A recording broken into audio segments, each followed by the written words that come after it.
маалымат алабыз деп туруп бир күн бою жанагыл жерди талкуулаганда бир дагы парламентте андай жок.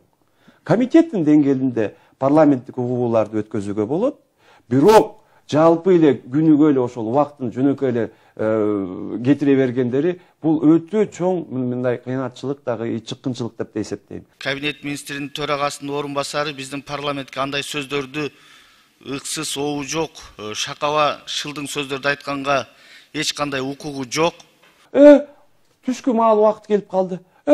Кечинде убакыт келип калды. Эмки жумага калалык деп.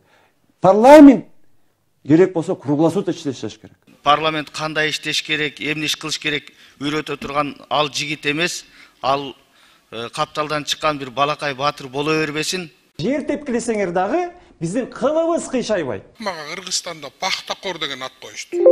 Эми дайындалгандар, шайлангандарды сындайбы? Силерде депутат болгондой болбой эле койгон жакшы. Эгер кыйын болсо депутат болуп келбейт беле? Бир дагы депутат болуп шайланган эмес. Эгер депутатты койсо 100 да ошалат. Эч ким аны сыйлабайт, урматтабайт.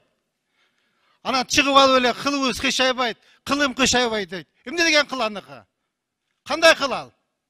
Биз акылыбыз көп, биздин өкмөттүн мүчөсү Акылбек Жапаров дейт. Билебиз Акылбек Жапаровдун кандай акылы бар экенин. Эдил Байсаловдун деңгээли. Циркке коюш керек аны. Директор кылып. Циркти да тарта албайт. Циркке ассистент кылып коюш керек. Кудай сактасын, эгер бийлик алмашып кетсе, Эдил Байсалов артын карабай качат, Англияга карап.